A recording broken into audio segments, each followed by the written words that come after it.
Saat ini kita akan melihat sifat gelombang datar, di mana sifat gelombang datar ini diturunkan dari hukum Faraday dan hukum Ampere dalam bentuk fasor. Kalau kita lihat di sini, hukum Faraday dalam bentuk fasor dan hukum Ampere dalam bentuk fasor sudah kita lihat dari slide dari video yang sebelumnya. Di mana harus kita ingat bahwa fasor dari E, fasor dari B, dan bentuk del adalah bentuknya seperti ini. Sekarang mari kita lihat hukum Faraday. Del cross fasor dari E bisa kita nyatakan dalam bentuk ini. Sedangkan minus J omega fasor dari B adalah seperti ini. Nah, sekarang pertanyaannya adalah berapa besarnya turunan terhadap X dan turunan terhadap Y dan juga turunan terhadap Z. Nah, sekarang mari kita lihat seperti ini, di mana gambar ini sudah pernah kita lihat sebelumnya. Di gambar ini, kita anggap kita memiliki sumbu koordinat seperti yang terlihat pada gambar, sehingga kita anggap muatan berada di titik pusat sumbu koordinat dan pengamatan ada di sebelah sini, yang artinya gelombang berjalan searah dengan sumbu Z.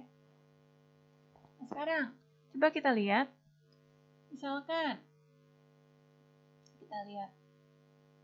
kita tahu bahwa intensitas medan listrik di titik E sama dengan intensitas medan listrik di titik D, padahal koordinat X di titik D tidak sama dengan koordinat X di titik E. Tahu dari mana? Kalau kita lihat di arah yang vertikal adalah koordinat X, yang artinya apa? Artinya meski X-nya berbeda, hasilnya tetap sama. Artinya apa? Tidak ada perubahan medan listrik di arah X. Sekarang, misalkan kita memiliki titik F, seperti yang kita lihat di gambar, maka akan kita lihat bahwa intensitas medan listrik di titik E tidak sama dengan intensitas medan listrik di titik F, karena jaraknya adalah berbeda. Dan untuk titik E dan titik F, yang berbeda adalah koordinat Z-nya. Jadi sekarang, kalau Z-nya berbeda, E-nya juga berbeda, artinya apa?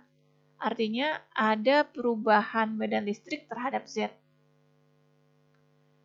Dan untuk di arah Y juga akan, untuk di arah Y sama penjelasannya dengan di arah X, sehingga artinya turunan terhadap X dan turunan terhadap Y kita set menjadi 0. Sehingga dengan kita mengerjakan persamaan yang berwarna hijau akan kita dapatkan bentuk seperti ini. Dan disamakan dengan persamaan yang berwarna merah. Nah, ini adalah persamaan dalam bentuk vektor, yang artinya AX harus disamakan dengan AX, seperti yang kita lihat di gambar. Kita dapat bentuk seperti ini. AY seperti itu. Untuk AZ disamakan dengan AZ, kita dapat seperti ini. Sehingga untuk hukum Faraday, kita memiliki 3 buah persamaan seperti yang kita lihat, persamaan 1, 2, 3. Nah, lihat untuk hukum Ampere. Ini adalah isi dari hukum Ampere. Mirip dengan hukum Faraday, sekarang kita lihat. Dan ternyata sama. Untuk turunan terhadap X dan turunan terhadap Y kita set menjadi 0. Kalau kita kerjakan bagian yang berwarna hijau, dan kita samakan dengan bagian yang berwarna merah, dan jika vektor disamakan dengan vektor, untuk AX disamakan dengan AX, kita lihat persamaannya seperti ini. AY disamakan dengan AY, AZ disamakan dengan AZ, sehingga dari hukum Ampere kita memiliki 3 buah persamaan, yaitu persamaan 4, 5, 6. Sekarang, berarti kita memiliki 6 buah persamaan, 3 dari hukum Faraday dan 3 dari hukum Ampere. Sekarang akan kita perhatikan baik-baik. Apa yang bisa kita cari kesimpulan dari sini? Kita lihat, ternyata dari persamaan 1 dan 5, kalau kita lihat, yang namanya intensitas medan listrik di arah Y pasti berhubungan dengan rapat flux magnet di arah X. Dari persamaan 2 dan 4, ternyata EX itu berhubungan dengan medan magnet di arah Y. Dan dari persamaan 3 dan 6, ternyata EZ dan BZ adalah 0, yang artinya tidak ada komponen medan listrik dan medan magnet yang searah dengan arah ramat gelombang.